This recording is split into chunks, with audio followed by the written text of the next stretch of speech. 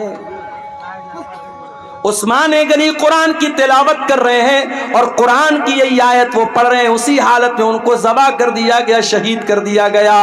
عثمان غنی قرآن سے بہت محبت کیا کرتے تھے، بہت محبت کیا کرتے تھے، اسی لیے عثمان غنی رضی اللہ تعالیٰ عنہ کا انتقال بھی ہوا تو قرآن پڑھتے ہوئے ہوا، اور عثمان غنی کہا کرتے تھے لو طہرت قلوبکم ما شبیت من کلام اللہ، او لوگو اگر تمہارا دل پاک اور صاف ہوتا تو قرآن کو سن کر کے کبھی تمہارا دل نہ بھرتا، کبھی تمہارا دل آسودہ نہ ہوتا، کبھی تمہارے دل کو سیری حاصل نہ ہوتی کہ میں نے بہت قرآن پڑھ لیا ہے۔ میرے نوجوان ساتھیوں، ذرا اپنے اپنے گریبان میں جھانک کے بتاؤ آخری بار تم نے قرآن کب پڑھا ہے؟ ہر شخص اپنے اوپر غور کرے، اس نے آخری بار بیٹھ کر کے آدھا گھنٹہ قرآن کب پڑھا تھا؟ ذرا بتا دینا مجھے۔ اب اگر میں یہ پوچھوں کہ آخری بار تم نے واٹس ایپ کب دیکھا تھا، کہو گے 10 منٹ پہلے۔ میں پوچھوں آخری بار تم نے فیس بک پر ریلز کب دیکھی تھی؟ مولانا صاحب ابھی تقریر سننے کے پہلے تو دیکھی تھی۔ تم نے لاسٹ ٹائم یوٹیوب کے شارٹس کب دیکھے تھے؟ ابھی تو تقریر میں آنے کے، جلسے میں آنے کے پہلے ہم نے دیکھا تھا۔ یوٹیوب کے لیے ٹائم ہے، فیس بک کے لیے ٹائم ہے، انسٹاگرام کے لیے ٹائم ہے، سوشل میڈیا کے لیے ٹائم ہے۔ اگر ٹائم نہیں ہے تو قرآن کے لیے ٹائم نہیں ہے۔ ہو لوگوں، یہ دل مردہ ہو چکے ہیں، یہ دل کٹھور ہو چکے ہیں، یہ دل سخت ہو چکے ہیں۔ ہمارے دلوں کو قرآن اب اچھا نہیں لگتا، ہمارے دلوں کو قرآن، ہمارے دلوں کے اوپر قرآن کا اثر نہیں ہوتا ہے۔ ارے ہمارے دل کی کیا حیثیت ہے؟ ہمارا دل تو گوشت پوست کا بنا ہوا ملائم سا دل ہوتا ہے۔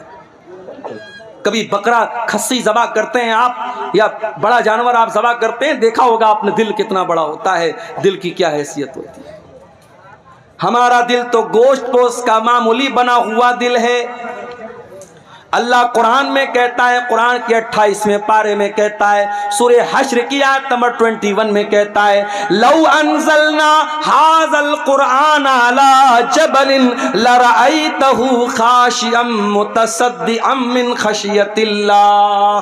او لوگو، اس قرآن کو ہم نے کسی پہاڑ کے اوپر بھی اتارا ہوتا تو پہاڑ بھی اللہ کے خوف سے ریزہ ریزہ ہو جاتا، پہاڑ بھی اللہ کے خوف سے چور چور ہو جاتا، پہاڑ بھی قرآن کو سہن نہ کر پاتا۔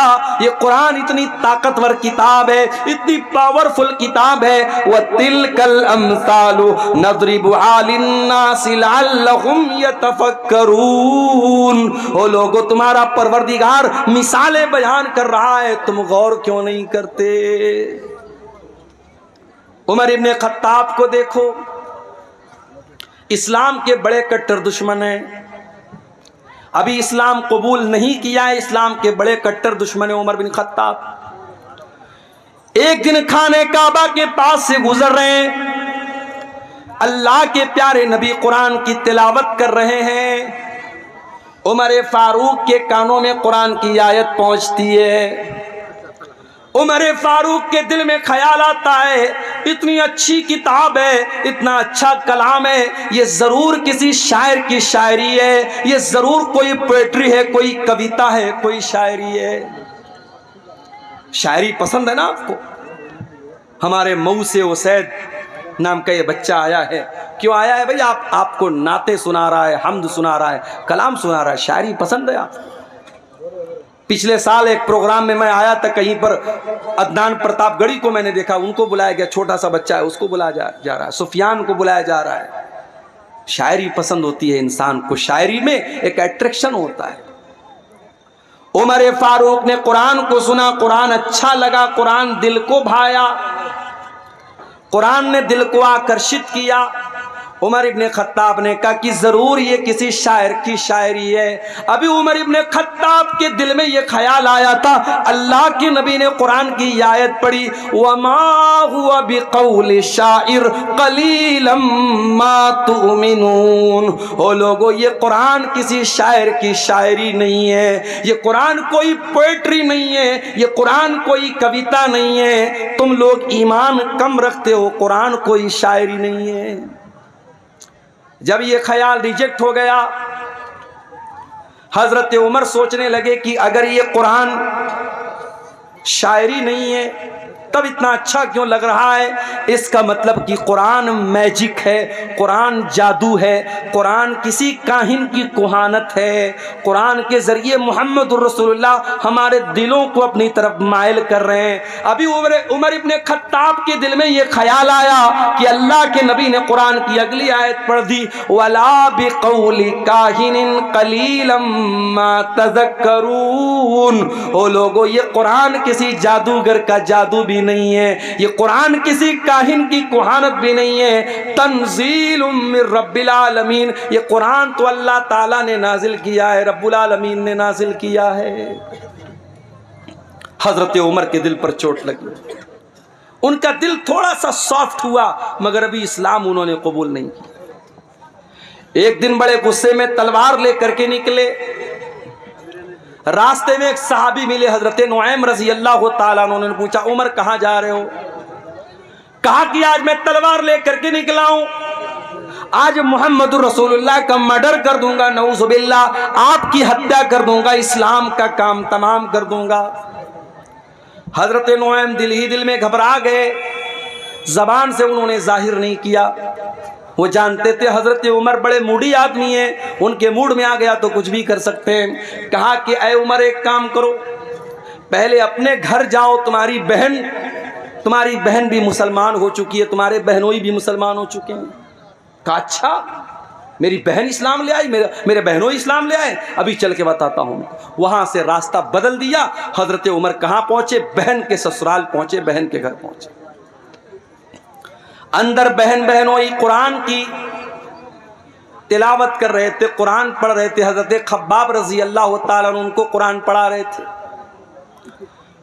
حضرت عمر نے دروازہ کھٹکھٹایا، بہنوئی نے اندر سے پوچھا کون؟ کہا کہ میں عمر ابن خطاب۔ جلدی سے قرآن کو چھپایا گیا، دروازے کو کھولا گیا۔ حضرت عمر نے کہا مجھے پتہ لگا ہے تو نے اسلام کو قبول کر لیا ہے، میری بہن اتنا غلط کام تم نے کیسے کر دیا؟ اتنا کہنے کے بعد اپنی بہن کو مارنے لگے، بہنوئی بچانے کے لیے آئے، بہنوئی کو بھی مارنے لگے۔ حضرت خباب تو ایک کونے میں چھپے ہوئے تھے، بہنوئی بھی لہو لہان، بہن بھی لہو لہان۔ بہن نے کہا کہ اے عمر کان کھول کر کے سن لے، جتنا مارنا ہے مار لے، جتنا ستم کرنا ہے ستم کر لے۔ اے عمر اب اسلام ہمارے دل کے اندر داخل ہو چکا ہے، اب تو اسلام کو ہمارے دل سے نہیں نکال سکتا۔ حضرت عمر سوچنے پر مجبور ہو گئے کہ وہ بہن جو کل تک اپنے بھائی کی آنکھوں سے آنکھیں ملا کر کے بھی باتیں نہیں کرتی تھی، آج کتنے دھڑلے سے میری باتوں کا جواب دے رہی ہے، اتنی ہمت میری بہن کے اندر کہاں سے پیدا ہو گئی؟ کہا اچھا بہنا یہ بتا، وہ جو تو کلام پڑھ رہی تھی، قرآن پڑھ رہی تھی، کیا میں بھی پڑھ سکتا ہوں؟ کہا نہیں تم نہیں پڑھ سکتے، تم ناپاک ہو، جاؤ پہلے غسل کر کے آؤ۔ حضرت عمر نے غسل کیا، پاک صاف ہو کر کے آئے، قرآن ان کے سامنے رکھ دیا گیا اور قرآن کی سورہ طٰہٰ کی آیتیں انہوں نے پڑھی۔ طٰہٰ ما انزلنا علیک القرآن لتشقى الا تذکرۃ لمن یخشی۔ حضرت عمر پڑھتے چلے جا رہے ہیں، قرآن کی آیتوں کو پڑھتے چلے جا رہے ہیں، اور ان کے سینے میں جو دل تھا وہ اسلام کی طرف مائل ہوتا چلا جا رہا ہے۔ جب تلاوت ختم کر چکے کہا کہ اے میری بہنا یہ اللہ کا کلام ہے، میں بھی اس پر ایمان لانا چاہتا ہوں، میں بھی اسلام قبول کرنا چاہتا ہوں، میں بھی مسلمان ہونا چاہتا ہوں۔ حضرت سعید بن زید ان کے بہنوئی تھے، ان کو لے کر کے دار ارقم میں پہنچے جہاں اللہ کے نبی اپنے صحابہ کو لے کر کے چھپے رہتے تھے اور اسلام کی وہیں پر تبلیغ کرتے تھے۔ دار ارقم میں پہنچ کر کے حضرت عمر نے دروازہ کھٹکھٹایا، اندر سے پوچھا گیا کون؟ کہا کہ میں عمر بن خطاب ہوں۔ اندر صحابہ کرام ڈر گئے کہ ارے عمر آئے، پتہ نہیں کیا ارادہ لے کے آئے۔ حضرت حمزہ بھی اسلام لا چکے تھے، انہوں نے کہا کوئی بات نہیں، آنے دو، اچھے مقصد کے تحت آیا ہے تو اچھی بات ہے، برے مقصد کے تحت آیا ہے تو اسی کی تلوار سے اس کو ختم کر دوں گا، آنے دو۔ دروازہ کھولا گیا، حضرت عمر فاروق رضی اللہ تعالیٰ عنہ اندر آتے ہیں اور اللہ کے نبی کے پاس آ کر کے کہتے ہیں اشہد ان لا الہ الا اللہ واشہد انک رسول اللہ۔ اے اللہ کے نبی میں کوئی دشمنی کرنے نہیں آیا، میں کوئی مرڈر کرنے نہیں آیا، میں کوئی ہتیا کرنے نہیں آیا، میں اللہ کی توحید کا اعلان کرتا ہوں اور میں آپ کے رسول ہونے کا اعلان کرتا ہوں۔ اللہ کے نبی نے اللہ کا شکر ادا کیا، کیونکہ آپ نے اللہ سے دعا کی تھی کہ اے اللہ تو دو لوگوں میں سے کسی ایک کو اسلام کی توفیق دے دے، چاہے عمر بن ہشام کو جس کو ابو جہل کہتے ہیں اس کو تو اسلام کی توفیق دے دے، چاہے تو عمر بن خطاب کو دے دے۔ اللہ کو عمر بن خطاب پسند تھے، ابو جہل پسند نہیں تھا۔ ابو جہل کو ایمان کی دولت نہیں ملی، حضرت عمر کو مل گئی۔ اللہ کے نبی نے اللہ کا شکر ادا کیا اور مسلمانوں نے مل کر کے نعرہ تکبیر لگایا، اتنے زور سے نعرہ تکبیر لگایا کہ پوری مکان کی چھت پہنچ گئی۔